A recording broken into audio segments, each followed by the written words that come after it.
Hi hello friends, like பண்ணுங்கள், comment பண்ணுங்கள், அப்படியே சப்ஸ்கிரைப்பாக அமுத்துங்க.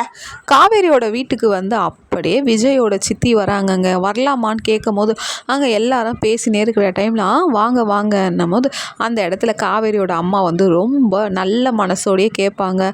எப்படிம்மா இருக்கிறீங்கன்னும் போது நான் நல்லா இருக்கிறேன்னும் போது இல்லை உங்ககிட்ட கொஞ்சம் பேசிட்டு போகலான்னு தான் வந்தேன்னும் போது என்ன காவேரியை வீட்டுக்கு அனுப்புகிற மாதிரி உங்களுக்கு ஐடியா இருக்கான்னும் போது அதுக்கு கங்கா வந்து சொல்லலாம். ஆமாங்க போது ஏன் என் பையன் உன் பொண்ணை கல்யாணம் பண்ணிக்கின்னு உன் தங்கச்சி கல்யாணம் பண்ணிக்கின்னு எவ்வளோ அவஸ்தை பண்ணிட்டான்.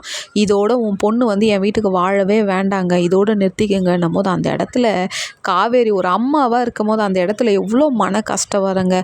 ஒரு பொண்ணு வீட்டுக்கு வாழ அனுப்புகிற டைமில் வந்து இந்த மாதிரி அவங்க வீட்டு ஆளுங்க வந்து உன் பொண்ணெல்லாம் வானா என் வீட்டில் இந்த பிரச்சனை வருதுன்னும் போது மனக்கவலை எடுத்து அதுக்கு கங்கா வந்து கேட்கும்.